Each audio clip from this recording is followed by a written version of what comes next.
नमस्कार दोस्तों। तो आज हम एक ऐसी चीज़ की बात करने जा रहे हैं जो बड़ौदा में स्थापित हुए थी, लक्ष्मी विलास पैलेस की बात करने जा रहे हैं, जो 1880 में बनना स्टार्ट हुआ और 1890 में उसका कंस्ट्रक्शन पूरा हुआ। तो आप समझो कि वो कितना बड़ा एम्पायर या कितना बड़ा राजमहल होगा जिसको बनने में 10 साल लग गए। यानी कि उस समय का, यानी कि 1890 का वो एकमात्र ऐसा पैलेस था जिसमें पूरी फैसिलिटी, यानी कि एक रॉयलिटी, यानी कि एक लग्जूरियस पैलेस के नाम से वो भी जाना जा सकता था, जिसमें सारी दुनिया की सारी लग्जूरियस चीज़ें थी। यानी कि आप समझो कि गार्डन से लेके सोने तक, सोने से लेके खाने तक, और खाने से लेके बेडरूम तक, और बेडरूम से लेके डिनर टेबल तक, और बच्चों के लिए भी सारी सुविधा थी मौजूद, जिसमें रेलवे लाइन से लेके ज़ू तक और ज़ू से गार्डन तक। यानी कि आप समझो कि बड़ों के लिए भी गोल्फ क्लब, क्रिकेट क्लब और म्यूज़ियम तक भी था। यानी कि आप समझो कि कितना बड़ा, यानी कि आज के समय में बर्मिंघम पैलेस के 4 गुना बड़ा, यानी कि बर्मिंघम पैलेस यानी कि कितना बड़ा एम्पायर है, उससे 4 गुना बड़ा है दी लक्ष्मी विलास पैलेस। तो आज हम इसी के बारे में बात करने जा रहे हैं और उसकी डिटेल्स, यानी कि अंदर कौन कौन सी चीज़ें और उसके साथ क्या इतिहास जुड़ा हुआ है, वो सारी बात हम आज करने वाले हैं। तो जुड़े रहिए और वीडियो का स्टार्ट करते हैं। Let's go.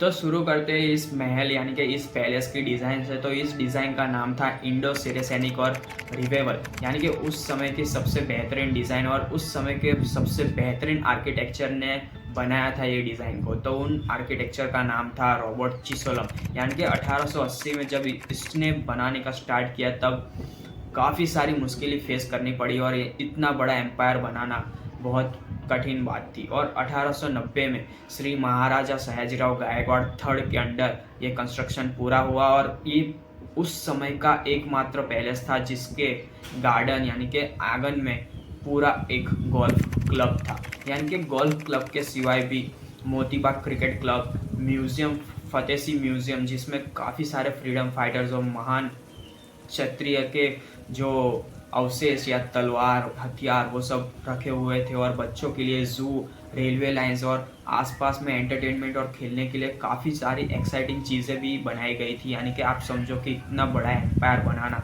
यानी कि इसके आंगन में मैंगो और छोड़, गोल्फ क्लब, क्रिकेट गार्डन और काफ़ी सारी मोर एक्साइटिंग चीज़ें भी थी जो इस पैलेस को बहुत बड़ा दर्जा दे रही थी इस देश में। और उस समय में इतना बड़ा एक पैलेस होना बहुत बड़ी बात थी। तो आगे बढ़ते हैं। और इस पैलेस को आज, यानी कि 2024 में 100 साल से भी ज़्यादा साल हो चुके हैं, और इसके सिवाय भी 2 और पैलेस बनाए गए थे इसके बाद, मकरपुरा पैलेस और प्रताप पैलेस, जो डिफेंस इंस्टॉलेशन और रेलवे स्टाफ के लिए रहने के लिए बनाया गया था। यानी कि आप समझो कि इतना बड़ा एम्पायर खड़ा करना एक महाराजा के लिए कितनी बड़ी बात थी। यानी कि एक बड़ौदा सिटी, यानी कि बड़ौदा शहर को बड़ा बनाने के लिए कितनी मेहनत करनी पड़ेगी होगी। तो अब आते हैं इस पैलेस के इंटीरियर्स पे। तो इस पैलेस में 170, यानी कि 170 कॉरिडोर्स थे, और वो भी सारे के सारे कांच के बने हुए।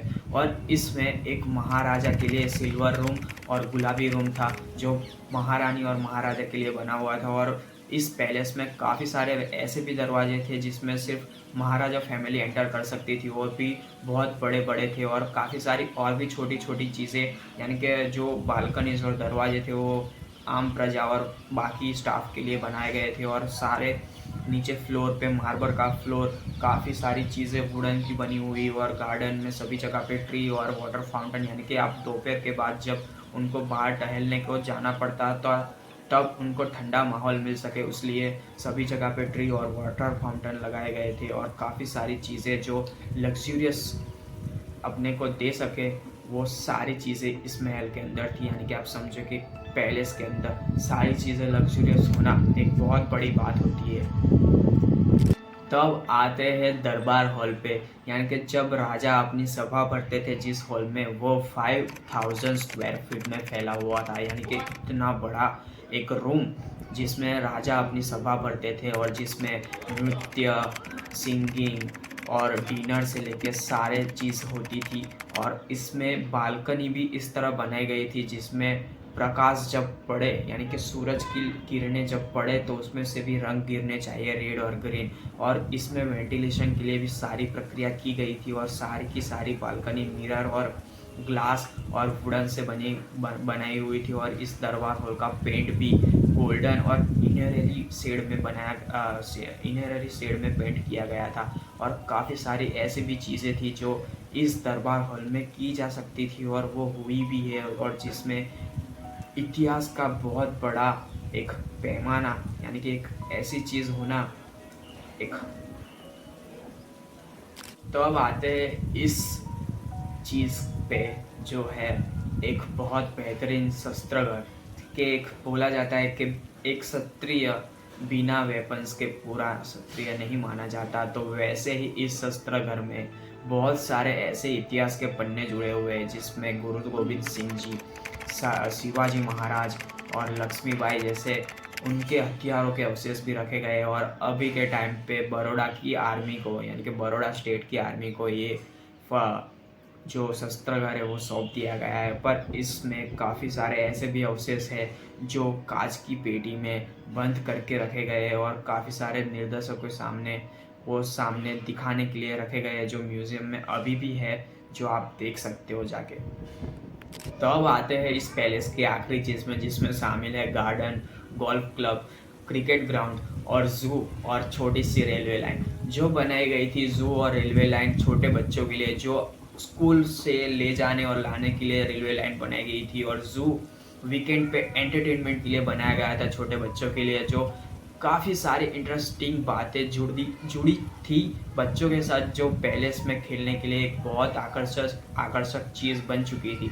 और गोल्फ क्लब की शुरुआत 1913 में जब बाहर के राजा इधर आते थे और वो लोग गोल्फ को बहुत प्यार से खेलना चाहते थे, इसलिए राजा ने सोचा कि हमारे भी पैलेस के बाहर एक गार्डन है जिसमें गोल्फ क्लब होना चाहिए। तो वो आज भी, और उस समय का 1819 का पहला एक पैलेस था जिसके आंगन में गोल्फ क्लब था। और एक दूसरा भी क्रिकेट ग्राउंड यानी कि 1980 के बाद जब क्रिकेट खेलना स्टार्ट हुआ तब उन्होंने एक क्रिकेट ग्राउंड बनाया। और म्यूज़ियम में आज भी एक ऐसे अवशेष रखे गए हैं जो उस टाइम के महाराजाओं ने फाइट के दौरान अपने हथियारों को अवशेष के रूप में कांच की पेटियों में दबा के रखा है, और लोगों को नज़र आए और वो लोग भी उसको देख के अपना मन थोड़ा पीछे के टाइम में ले जाके अपने महाराजा की फीलिंग अपने अंदर लाके एक अपना स्टेट के प्रति और अपने महाराजा के प्रति अपना प्यार दर्शा सके, इसलिए म्यूज़ियम भी बनाया गया है। तो आप जब भी बड़ौदा आओ तो इस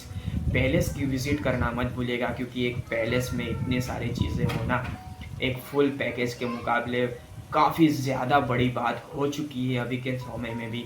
और इस समय में यानी कि 2024 में इस पैलेस को 100 ईयर्स से भी ज़्यादा हो चुका है, और ये श्री महाराजा सयाजीराव गायकवाड़ के अंडर बनाया गया था। और उनके अंडर बहुत सारी चीज़ें और भी बनाई गई थी, उसके ऊपर मैं वीडियो लाऊंगा। जो ये वीडियो आपको हेल्पफुल और वर्थ इट लगा हो तो प्लीज़ लाइक शेयर कमेंट कर देना और इस चैनल को सब्सक्राइब कर देना। और मिलेंगे ऐसे ही नए वीडियोस के साथ और हिस्टोरिकल नॉलेज के साथ। तो तब तक के लिए नमस्कार।